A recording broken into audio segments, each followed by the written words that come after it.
Boa noite aos irmãos, graça e paz, amém? Feliz de poder estar aqui mais uma vez na casa do Senhor.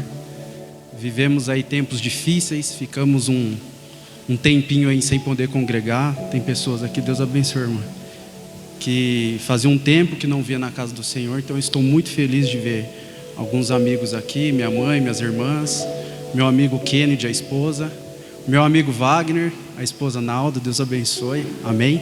Muito feliz de vê-los aqui, irmãos.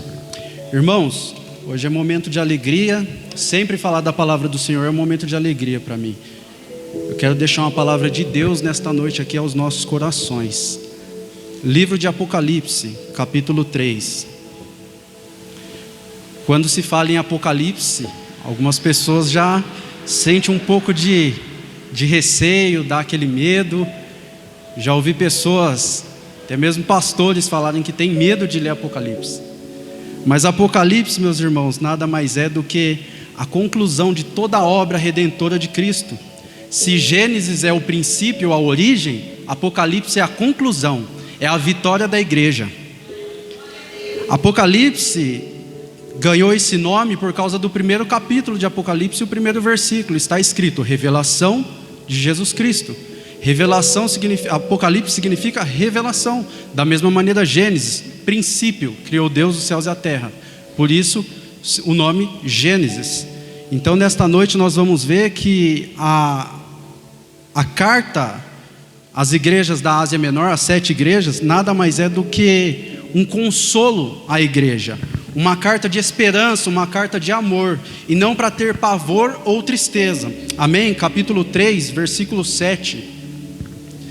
Está escrito assim: ao anjo da igreja que está em Filadélfia escreve: isto diz o que é santo, o que é verdadeiro, o que tem a chave de Davi, que abre e ninguém fecha, que fecha e ninguém abre. Conheça as tuas obras, eis que diante de ti pus uma porta aberta, a qual ninguém pode fechar, que tens pouca força, entretanto guardaste a minha palavra e não negaste o meu nome. Eis que eu farei que alguns dos que são da sinagoga de Satanás, desses que a si mesmos se declaram judeus, mas não são, mas mentem, eis que os farei vir e prostrar aos seus pés e reconhecer que eu te amo. Porque guardaste a palavra da minha perseverança, também eu, o Senhor, te guardarei da hora da provação que há de vir sobre todo o mundo, para experimentar os que habitam sobre a terra. Venho sem demora, guarda o que tens, para que ninguém tome a tua coroa. Ao vencedor eu faloei coluna no santuário do meu Deus, e daí jamais sairá. Amém? Pode se assentar, irmãos, vamos orar ao Senhor. Ó Deus bendito de amor e graça, nesta noite, meu Pai, eu peço que o Senhor venha falar aos nossos corações, que o Senhor venha nos quebrantar com a Tua palavra, que o Teu Espírito Santo possa encher esse lugar, Pai. Derrama a Tua graça sobre nós, fala aos nossos corações. Assim como o Senhor transmitiu a mensagem aos anjos da igreja, Pai, que são os mensageiros do Senhor, o Senhor transmitiu essa mensagem ao meu coração para passar ao Teu povo, a Tua igreja. Em nome de Jesus, Pai, eu te peço, o Senhor conhece os corações e o Senhor sabe por que o Senhor trouxe essa palavra, Pai, ao meu coração. Pessoas aqui precisam ouvir o que o Senhor tem a dizer, Pai, à tua igreja. Por isso a tua palavra diz: quem tem ouvidos, ouça o que o Espírito diz à igreja. Em nome de Jesus eu te peço, amém. Amém? Irmãos, Apocalipse, ele foi escrito pelo apóstolo João, o apóstolo do amor, o discípulo amado de Jesus. E isso mantenha a sua Bíblia aberta, está no capítulo 1, a partir do versículo 8, João diz: eu, João, achava-me na ilha chamada Patmos, por causa do testemunho da palavra, por causa da palavra de Cristo, quando fui levado no dia do Senhor, ou seja, no domingo, ao Espírito, e o Senhor me revelou as coisas que hão de acontecer. João, ele está numa ilha chamada Patmos. E por que João foi levado para essa ilha? Porque havia um império chamado Império Romano. No ano 54 se levantou um imperador chamado Nero. Nero perseguiu a igreja de forma implacável, de forma demoníaca. Nero, ele incendiou a cidade de Roma e colocou a culpa nos cristãos. Nero, ele matava os cristãos, e não só isso, ele matava de forma cruel. A história diz que faltou madeira para Nero crucificar os cristãos. Faltou madeira. Nero, ele crucificava os cristãos, colocava piche e ateava fogo. Tamanha foi a perseguição que faltava madeira para crucificar os cristãos. Nero, ele morre por volta do ano 64, ele se mata depois de Cristo. E se levanta então o imperador Domiciano. Domiciano é conhecido como segundo Nero. E o que Domiciano faz? Começa a perseguir a igreja também. Ele toma para si o título de Senhor e Deus. Mas a igreja e os judeus sabem que existe apenas um Senhor e um Deus. Então Domiciano, ele faz o que? Todos aqueles que não o reconhecer como Senhor iriam sofrer as consequências, iam pagar com a própria vida. A história nos diz que o apóstolo João, ele foi martirizado antes de ser levado para a ilha de Patmos. A história diz que o apóstolo João foi colocado num caldeirão de óleo fervendo, e ele não morreu, porque ele tinha uma promessa. Jesus falou que ele iria morrer de causa natural, e João morreu na igreja de Éfeso, segundo a história, de causa natural, porque a promessa do Senhor não falha. Ainda que o homem se levante, ainda que o homem tente fazer de todas as maneiras para parar a promessa de Deus nas nossas vidas, a palavra do Senhor irá prevalecer. João, ele então sobrevive a esse martírio, e Domiciano então faz o quê? Manda João para Patmos. Patmos era uma ilha que ficava no mar Egeu, era um lugar de penitência romana. Ali ele mandava os seus prisioneiros, aqueles que eles tinham como inimigo, para lá, porque ali tinha uma espécie de mina, ali não tinha comida, a água era muito escassa, era uma região vulcânica. E alguns historiadores dizem que ali existiam muitas feras, muitos animais ferozes. Então dificilmente alguém iria sobreviver ali. E João, no capítulo 1, no versículo 9, olha o que ele diz: eu, João, irmão vosso e companheiro na tribulação, no reino e na perseverança em Jesus, achei-me na ilha chamada Patmos, por causa da palavra de Deus e do testemunho de Jesus. João, ele tem por volta de 95 a 97 anos. João está passando o pior momento de sua vida. João está passando uma situação que ninguém passou. Mas tem uma coisa: aqueles que passam o que ninguém passou também vão viver aquilo que ninguém viveu. João viveu a experiência que nenhum outro viveu. Ele foi isolado nessa ilha pelo imperador romano. O imperador romano queria calar a voz de João, queria afastar ele da igreja, queria afastar ele de Deus, mas não tirava de dentro do coração dele a palavra de Cristo. E ele diz que ele foi levado para essa ilha por causa da palavra de Jesus, por causa do testemunho, não só a palavra, porque só a palavra não adianta se nós não temos o testemunho de Cristo. Existe um pregador chamado Martyn Lloyd-Jones, grande pregador do século 20, mas ele diz: a nossa maior pregação é o nosso testemunho. Então, por causa do testemunho de João, ele diz: eu fui levado para a ilha. E o que é uma ilha? É um local de terra cercado por águas, é um local de isolamento, é um local onde a pessoa é excluída. Trazendo para as linguagens de hoje, a pessoa é cancelada. Entendeu? Por causa da palavra e do testemunho ele foi excluído, ele perdeu a voz na sociedade. A palavra de Deus, ela é mais atual que o jornal que vai sair amanhã. E da mesma maneira que João foi excluído e levado para a ilha de Patmos, ele foi isolado, ele foi calado, foi calada a sua voz. Assim também acontece nos dias de hoje. Por causa da palavra ele foi excluído. Hoje, meus irmãos, se nós vivermos a palavra verdadeira, se nós dermos testemunho de Cristo, nós somos cancelados, excluídos. Na faculdade, na escola, no trabalho, na sociedade, nos amigos. João, ele foi mandado para essa ilha, para ele se calar. Mas ele não tinha voz, mas ele tinha os olhos, porque Jesus disse: o que vês, escreve. Ele tinha as mãos também. Podem parar algum ministério da sua vida, podem parar alguma área da sua vida, mas Deus vai levantar outra área para Ele te usar. Deus, ele falou: João, no capítulo 4 de Apocalipse, sobe aqui. E João diz: eis que foi-me aberta uma porta no céu. Ou seja, as portas na terra se fecharam pelo testemunho da palavra, mas uma porta no céu foi aberta. João estava sofrendo escassez, João não tinha nada mais nessa terra, mas ele tinha tudo no céu. João, ele sofria perseguição, mas ele era amado pelo Senhor. João estava vivendo uma experiência extraordinária. Às vezes, nós iremos viver as experiências mais extraordinárias com Deus, nos momentos mais difíceis das nossas vidas.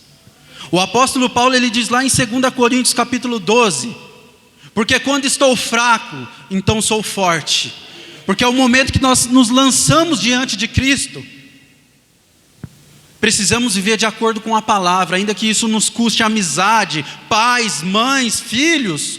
Jesus diz lá em Mateus capítulo 10, versículo 34, eu não vim trazer a esse mundo paz. Como disse Jeremias, eles dizem paz, paz, quando não há paz. Quando você ouvir um pregador ou uma igreja dizer que Cristo veio trazer somente paz, alegria, bondade, bênçãos, duvide. Porque no tempo de Jeremias, os profetas diziam, Deus vem trazer paz sobre Jerusalém, sobre Israel. Jeremias dizia não. Eles dizem paz, mas não há paz. Por quê? Porque normalmente o falso profeta, ele prega aquilo que você quer ouvir. Porque o evangelho, ele confronta, meus irmãos. O evangelho diz não pode, o evangelho diz é pecado. Isso é o evangelho. Quando Jesus diz, eu vim trazer espada, eu não vim trazer paz, eu vim trazer espada. Mateus capítulo 10, 34, o que isso significa? O que a espada faz? Ela traz divisão. E o próprio contexto diz, porquanto pai deixará filho, filho deixará pai, irmão deixará irmão por causa do meu nome. Porque naquele tempo, se um judeu dissesse ao pai, eu vou seguir o cristianismo, ele falava, a partir de hoje você não é mais o meu filho. E assim vice-versa. Quantas pessoas já perderam amizades por causa da palavra, por causa do testemunho de Cristo? Mas eu digo uma coisa, é melhor não ter nada nesse mundo e ter tudo no céu. É melhor a gente passar por escassez, mas estar ao lado de Cristo, porque nós estamos aqui como peregrinos em terras estranhas. Estamos de passagem, nós não pertencemos a este mundo. O apóstolo Paulo diz, aquele que espera somente nessa vida, é o mais miserável de toda a terra. Nós estamos aqui de passagem, nós precisamos viver o testemunho de Cristo. E hoje as pessoas são mandadas para a ilha de Patmos, são excluídas, isoladas. Por quê? Porque se posicionam. Muitos têm se desviado da fé por causa disso, para ganhar as coisas desse mundo, para ganhar as coisas dessa terra, para serem aceitos, principalmente na mídia. Hoje, muitos cantores da música cristã, da música gospel, por causa de status, por causa de um convite na televisão, têm negligenciado o evangelho. E quando é feito perguntas que colocam na parede, ele recua, ele prefere se submeter ao mundo. Mas Jesus diz que nós vamos receber uma coroa. E o que é isso? Galardão, recompensa. João, ele escreve então as 7 igrejas do Apocalipse, essas cartas das coisas que hão de acontecer, do que Jesus há de fazer. Ele está isolado, ele está sozinho, ele não tem voz, mas o que Deus fez na vida dele ecoa por toda a eternidade. Nós estamos aqui falando do que João fez. Então João, ele escreve e ele começa dizendo ao anjo da igreja. A palavra anjo significa mensageiro. Então anjo aqui, na nossa linguagem aqui no português, está até com um A minúsculo, que indica o quê? Não é uma divindade, é o pastor da igreja. E o pastor da igreja é o quê? O mensageiro. O pregador, ele é um mensageiro, ele não prega aquilo que vem do seu coração, ele prega aquilo que vem de Deus, que vem da palavra. Então ele diz ao anjo que está em Filadélfia, escreve, isso diz o que é santo e o que é verdadeiro. Ele está fazendo um contraste aqui com os judeus da época, porque os primeiros a perseguirem a igreja foram os judeus. E Jesus diz, no versículo 9, eu farei que alguns da sinagoga de Satanás, que se dizem judeus e não são, mas mentem. Então Jesus está dizendo, eles mentem, eles são mentirosos. Os fariseus tomavam para si o título de santo. Jesus vem e diz, eu sou o santo, eu sou o verdadeiro. E o que é que eles faziam com a igreja? Eles diziam que para ser salvo, Eles tinham que seguir o cerimonial religioso, uma cerimônia judaica, eles tinham que ser circuncidados, senão eles não seriam salvos. Jesus, ele vem então e diz: eu tenho a chave de Davi. E o que isso significa? Lá em Isaías capítulo 22, versículo 22, foi dito pelo profeta Isaías ao rei Eliaquim, fazendo um tipo de Jesus: eu colocarei a minha chave sobre os seus ombros, e o que ele abrir, ninguém irá fechar, e o que ele fechar, ninguém irá abrir. Então os judeus aqui conheciam essa linguagem, a chave de Davi. E Jesus vem com força e diz: eu tenho a chave. Porque os judeus, como lá em Mateus capítulo 23, versículo 13, o que os fariseus eles faziam? Eles queriam fechar a porta do reino. Jesus, censurando os escribas e fariseus, ele disse: ai de vós, escribas e fariseus, hipócritas, porque vocês não entram no reino dos céus e fecham para aqueles que querem entrar. Então Jesus vem e diz: eu tenho a chave, é eu que determino quem entra e quem sai. A salvação não está nas mãos do homem, está nas mãos do Senhor. Não está nas mãos da Assembleia, da Presbiteriana, da Batista, mas está nas mãos do Senhor Jesus Cristo. A nossa salvação não depende da religião, a nossa salvação depende de Cristo. Não depende do que nós fazemos, mas do que Ele faz. Não depende do que eu sou, mas do que Ele é. A salvação está nas mãos de Cristo. Ele tem a chave. E Ele diz: eu abro e ninguém fecha, mas se eu fechar, ninguém abre. E Ele ainda diz à igreja: eis que diante de vocês eu coloquei uma porta, a qual ninguém pode fechar. E o que é essa porta? Há duas interpretações. A primeira, Paulo escrevendo aos Coríntios, ele diz: eis que me foi posto uma porta para evangelização.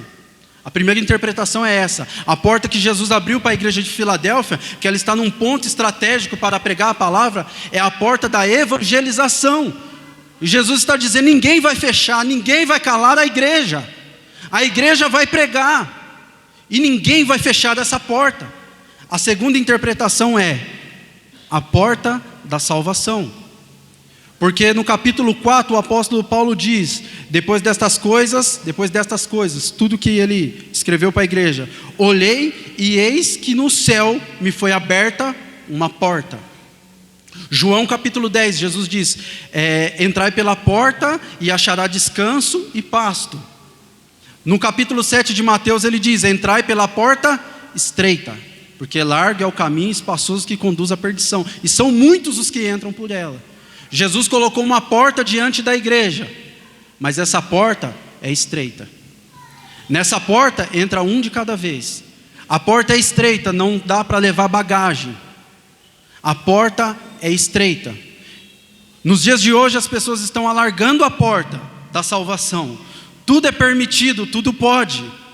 Mas o Senhor ainda diz: a porta continua estreita, e não só a porta, o caminho também. E Ele colocou essa porta diante da igreja, essa porta estreita, que está aberta. E por causa da perseguição Ele diz: eu farei com que eles venham e se prostrem diante de vocês, porque eu conheço as suas obras. Versículo 8. Eis que tenho posto diante de ti uma porta, como guardaste a minha palavra e não negaste o meu nome, eis que farei que os da sinagoga de Satanás se curvem aos seus pés e reconheça que eu te amo. O que é se curvar? Jesus não estava dizendo que a igreja ia receber adoração. Se curvar era reconhecer que esta igreja é do Deus Altíssimo. Mardoqueu, lá em Esther, ele não se curvou diante de Amã. Por quê? Porque ele não queria reconhecer o senhorio de Amã. Então se curvar aqui é reconhecer que a igreja é amada. Porque os judeus, eles acreditavam que o amor de Deus era somente para eles, que eles eram um povo escolhido, e de fato eram.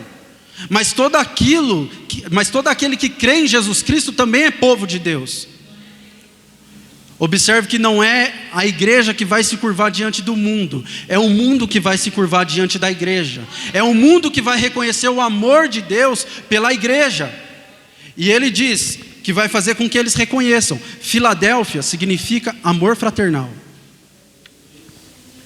Eumenes II, que conquistou essa cidade, nomeou de Filadélfia em homenagem ao seu irmão Átalo II, por causa do amor que ele tinha com ele.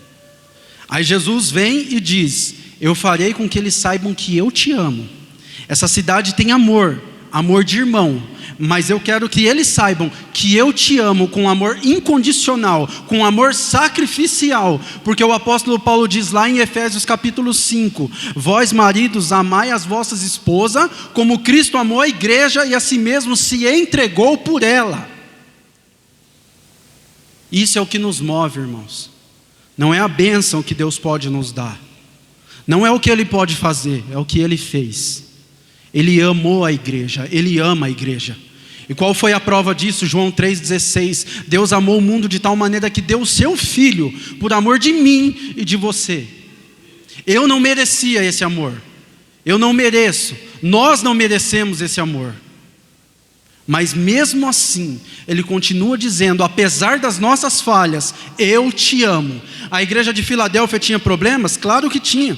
É uma igreja que não sofreu críticas. Das 7 igrejas, Esmirna e Filadélfia não sofreu crítica. Mas toda a igreja havia problemas. Mas independente dos problemas da igreja, Jesus continua dizendo: eu te amo. Independente do que você faz, do seu pecado, Jesus continua dizendo: eu te amo. E o amor de Jesus não é o amor fraterno, o amor filéu, é o amor ágape, é o amor sacrificial. Pastor Paul Washer, ele diz uma frase que eu amo, sempre que eu tenho oportunidade eu falo: todos os dias eu dou motivo para Deus deixar de me amar, mas nenhum deles é suficiente, Ele continua me amando. Todos os dias, é isso que nos move, somos amados, somos a noiva amada de Cristo. E por que isso é tão maravilhoso? Porque o apóstolo Paulo diz lá em Romanos 8, que nada irá nos separar do amor de Cristo. Filadélfia era uma região que sofria muitos terremotos. E perceba que Filadélfia é amor fraternal, estava sendo constantemente abalada. Filadélfia estava sendo abalada por terremotos. Nos dias de hoje, como disse o Senhor, nos últimos dias o amor de muitos esfriaria. O amor está sendo abalado. O amor está sendo abalado. Mas aí vem o Senhor e diz: pode uma mãe que amamenta o seu filho o abandonar? Ainda que esta o abandone, todavia eu, Senhor, jamais te abandonarei. É isso que me move. Eu não estou preocupado se eu vou ter ouro ou prata. O que me faz estar aqui é que eu sou amado. Eu não amo Ele como Ele me ama. O amor dele é incondicional. E sabe o que você fez para Ele te amar? Nada. Eu vou te dar um exemplo. Temos muitas mulheres aqui, elas sabem isso muito mais do que nós homens. Quando o seu filho estava na sua barriga, o que ele fez para você o amar? O que o seu filho fez para você amá-lo? Nada. Nós não fazemos nada para ser amados. E o mesmo apóstolo João, ele diz: antes que nós o amarmos, Ele nos amou primeiro. É isso que nos faz estar aqui todo dia, que Ele nos ama, independente da perseguição, independente dos problemas, Ele continua nos amando. E Ele diz agora, versículo 11: venho sem demora. Eu tenho muitos amigos, principalmente um meio jovem, que usa aquela frase: mas desde a época dos meus avós, está falando que Jesus vai voltar e Jesus não volta. Isso não é de agora, porque lá em 2 Pedro, capítulo 3, versículo 4, o apóstolo Pedro começa dizendo: porque vocês dizem, desde o tempo dos nossos pais, tudo está como no princípio, nada mudou. Aí o apóstolo Pedro diz: não sabeis vós que um dia para o Senhor é como 1000 anos, e 1000 anos é como um dia? O que isso significa? Deus não está preso no nosso tempo. Deus, Ele é eterno. Eternidade não tem começo nem fim. Ele existe, Ele é eterno. Não tem tempo para Deus. Então para Ele um dia é como 1000 anos, e 1000 anos como um dia. Então para Deus não está tardando a sua volta. A qualquer momento Ele vai voltar. Só que você pode levar esse pensamento para a sua casa: não, Ele não vai voltar agora.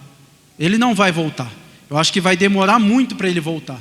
Tudo bem, Mas eu quero que você grave isso no seu coração agora. Por mais que você esqueça tudo o que eu falei.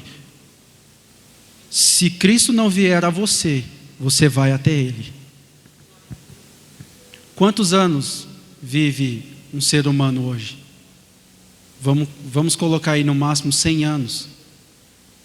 100 anos. Para você parece que é muito tempo, para você que é jovem, que é novo. Mas a vida passa como um abrir e piscar de olhos. Ontem eu tinha 15 anos. Ontem eu tinha 17 anos e estava conhecendo a minha esposa. Ontem eu tinha 25 anos. Hoje eu tenho 32, amanhã 33. E perceba uma coisa: cada dia que passa, nós nos aproximamos mais e mais desse dia, do encontro com Cristo. Já foi à praia? Você está na praia e tem a correnteza. Você para na beira da praia e você fica parado. Quando você menos percebe, você foi levado para dentro do mar. Isso chama correnteza. Ela vai te levando e você não percebe. Assim é a nossa vida. Todos os dias a vida está nos levando para perto de Cristo. A pergunta é: qual tribunal você irá enfrentar quando você estiver diante de Cristo? O de Apocalipse ou de Coríntios? De Apocalipse, capítulo 21, é o tribunal do julgamento. O de Coríntios é o tribunal das recompensas. Plataforma, bema. Qual tribunal nós vamos enfrentar? Se você está em Cristo, você não vai passar pelo tribunal do julgamento. Aquele que João diz que ele viu os mortos diante do grande trono branco, grandes e pequenos. Esse era para julgar as pessoas. Eu tenho uma boa notícia para você. Isso é evangelho, boa notícia. A igreja não vai passar pelo tribunal do julgamento. E por que eu te falo isso? Romanos capítulo 8. Aquele que está em Cristo, nenhuma condenação há para aqueles que estão em Cristo. Nenhuma condenação há para os que estão em Cristo. Não há condenação para a igreja. A igreja já é salva, não vai ser salva. Agora aqueles que não estiverem em Cristo, esses sim serão julgados. Mas a porta que o Senhor Jesus colocou diante de Filadélfia está aqui nesta noite aberta. Você ainda pode entrar por ela. Essa porta está aberta, mas o dia que ela fechar, ninguém mais entra. Uma vez minha irmã me perguntou: a pessoa morreu, acabou? Acabou. Depois que a pessoa morreu, o martelo foi batido. Aquele que está em Cristo não há condenação, mas aquele que não crê em mim já está condenado, disse o Senhor. Tem um filme que está entre os meus top 3 de filme favorito, Gladiador. Amo esse filme. Todos os dias que passar esse filme eu assisto todo dia. E o principal desse filme é o Maximus, general romano. E aquele imperador Marcos Aurélio existiu mesmo e matou muitos cristãos também. Ele, no começo do filme, ele diz uma frase que ficou no meu coração. Ele diz assim: o que fazemos em vida ecoa pela eternidade. A sua eternidade depende do que você faz em vida. Então o dia de se voltar para o Senhor, de passar pela porta, é hoje, não é amanhã. Não, mas eu vou ver semana que vem. Tiago diz: porque dizes, amanhã iremos nós, se vós não sabeis o dia de amanhã. Porque a vossa vida é como um sopro, hoje está aí, amanhã se vai. Vocês têm que dizer: se o Senhor nos der vida, iremos nós.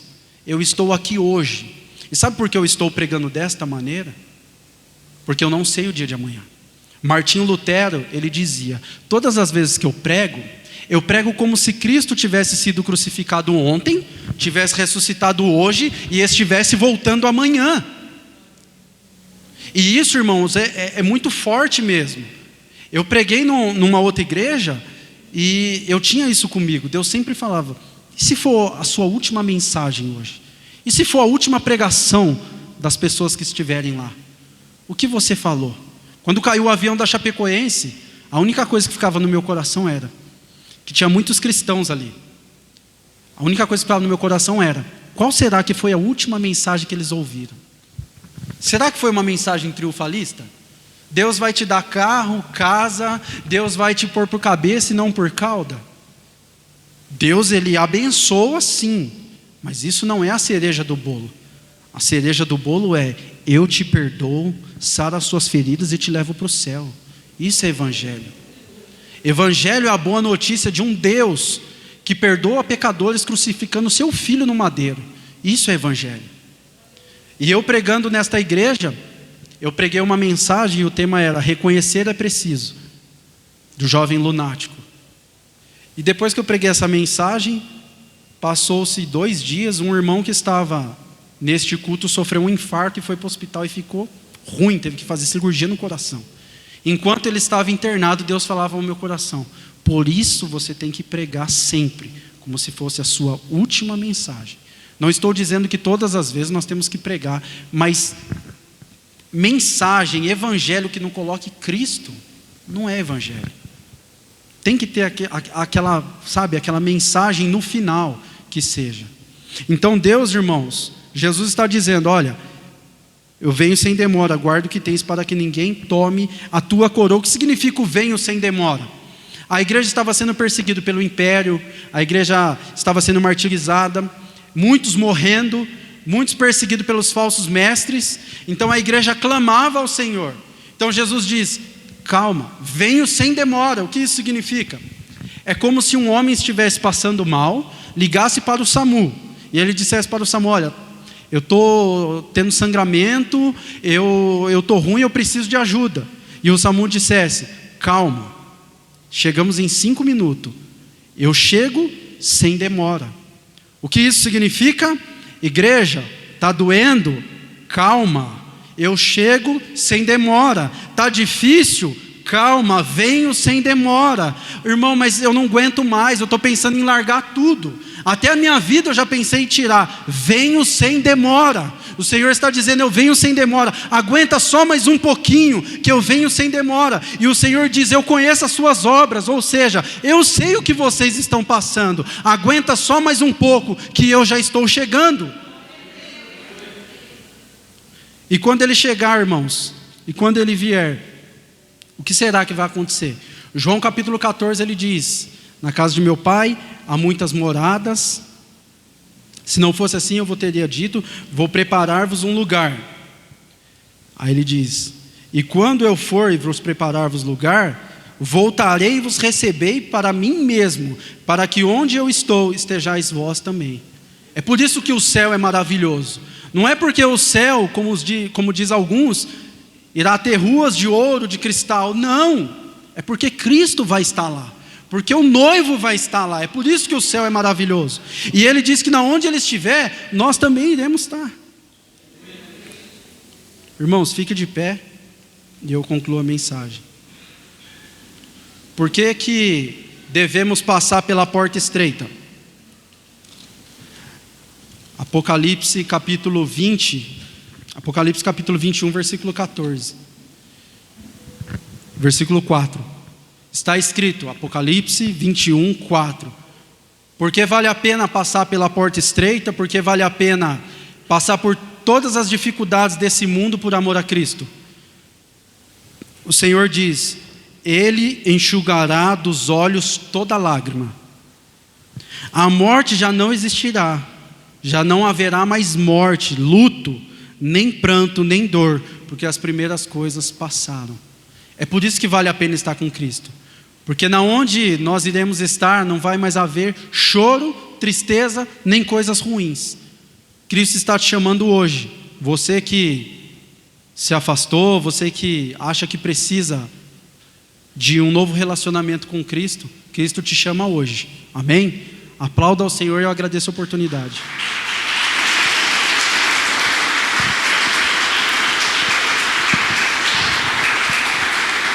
Aleluias. Quem está aguardando a chegada do noivo? Diga assim: eu estou aguardando a chegada do meu noivo. A mensagem é exatamente para você fazer uma reflexão. Se você está chegando perto do seu Cristo, que você nesta noite possa refletir: como que eu estou e como eu gostaria de estar. E essa oportunidade hoje é de você chegar até a Jesus e dizer: o céu é o meu lugar. O mundo diz não, mas Jesus diz sim. O céu é o meu lugar. Diga: o céu é o meu lugar. Diga: Maranata. Ora vem, Senhor Jesus.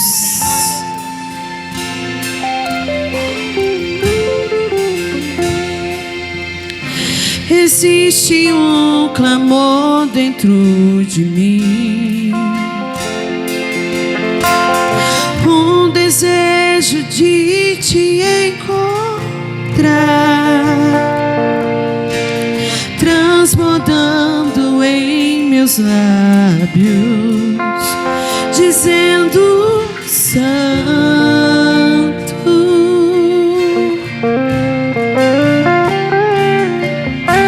Um dia o Senhor me prometeu, queria preparar o meu lugar. Meu coração está a te esperar, dizendo: Santo.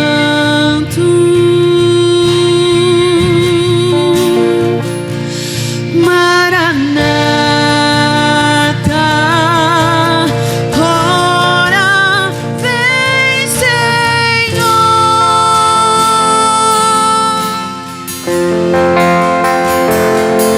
Maranata, ora vem, Senhor.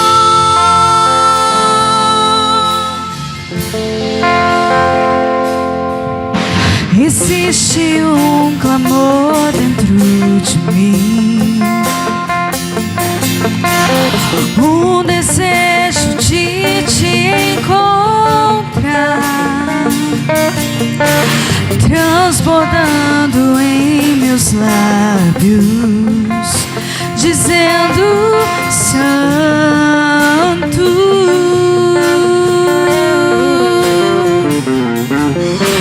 Um dia o Senhor me prometeu,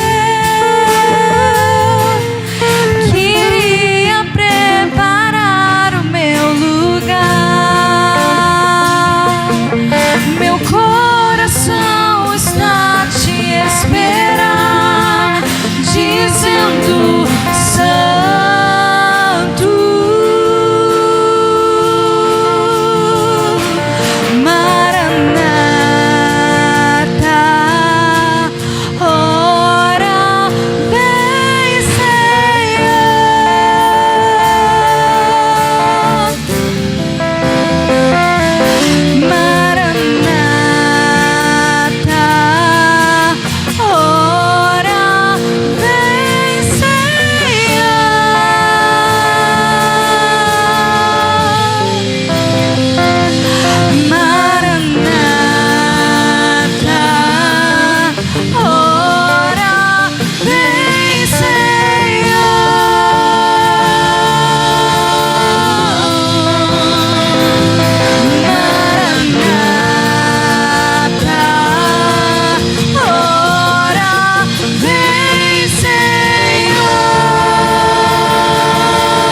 Ele está à porta, Deus Todo-Poderoso é. esperando apenas o comando de Deus para poder voltar e buscar a sua igreja. E como nós estamos, como nós nos encontramos, aprovados para subir ou reprovados para ficarmos e sermos julgados, porque não há condenação para a igreja santa, salva, lavada, remida pelo sangue do Cordeiro. E se você é a igreja santa, você está entregando a Deus aquilo que Ele merece receber. Agora, quando nós, às vezes, no decorrer do caminho, nós acabamos desviando do foco e perdemos realmente aquilo que Deus estabeleceu sobre as nossas vidas, nós estamos ao ponto de ficarmos. Só que esta noite o Senhor, Ele te chamou aqui com um propósito. Aqueles que estão salvos, glória a Deus, porque já estão preparados para quebrar a lei da gravidade e se encontrar com o Senhor nos ares. Mas aqueles que resvalaram os teus pés, aqueles que estão longe do caminho do Senhor, Deus está dando uma outra oportunidade, e quem sabe talvez seja a única. E às vezes nós não entendemos o porquê Deus Ele nos dá tanta oportunidade. Mas esta noite o Senhor está te chamando para perto, como foi ministrado aqui esta noite. Vem, porque Jesus está voltando. Tem alguém aqui no nosso meio que gostaria de aceitar a Jesus como seu único e suficiente Salvador? Alguém que estava afastado dos caminhos do Pai e esta noite quer voltar a estar debaixo da proteção e da graça de Deus? Tem alguém aqui no nosso meio? Todos salvos? Lucas diz: loucos, hoje pedirão a tua alma. O que tens feito? Se hoje é o seu último dia de vida, como você está se apresentando diante do Senhor? Tem alguém aqui salvo? Alguém aqui que quer ser salvo? Alguém aqui que estava afastado? Bem, todos salvos. Glória a Deus. Então que você possa realmente entender que Deus Ele tem um propósito na sua vida. E se você é santo, declara Ele: santo, santo, santo, santo, santo. Deus Todo-Poderoso é santo.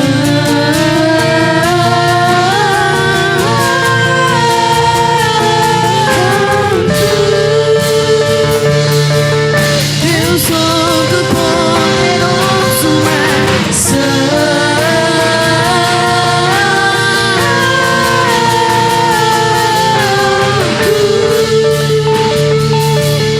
Deus Todo-Poderoso és, já não mais haverá dor, meu choro enxugará. Verei então rolar que o meu Senhor foi preparar. Já digo, regressarei, enfim vou contemplar que o meu louvor se unirá ao céu cantando santo.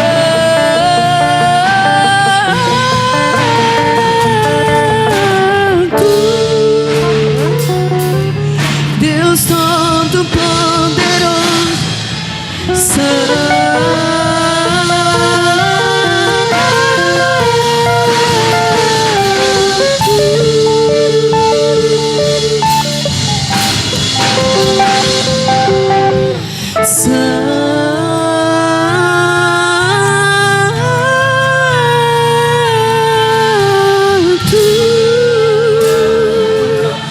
Deus Todo-Poderoso é santo.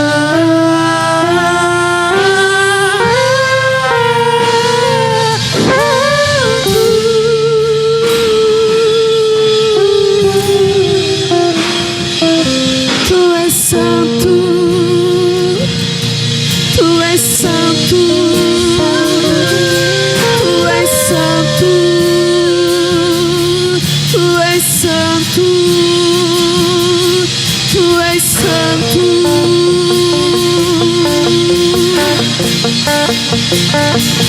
Tu és santo.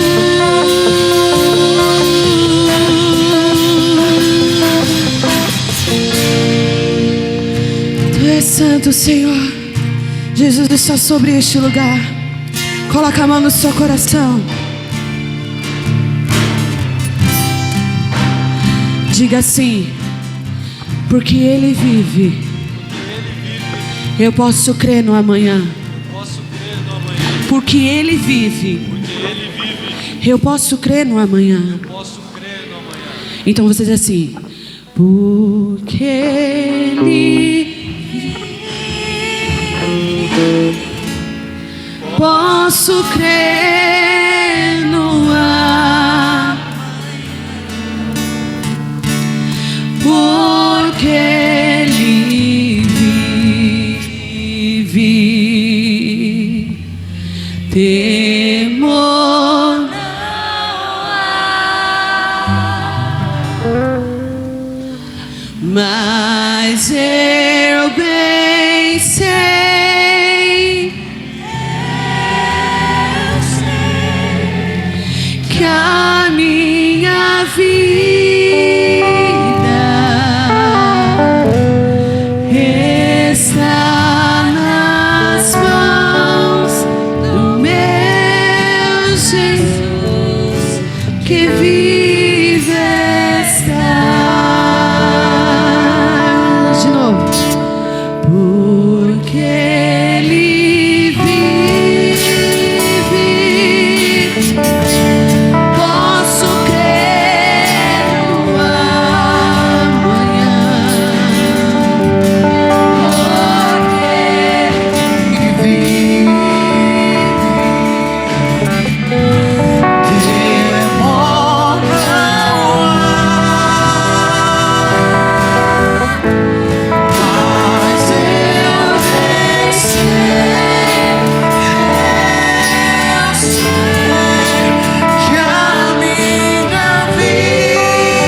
ao Senhor, glorificá-lo, exaltá-lo e engrandecer ao teu santo e poderoso nome. Aleluias.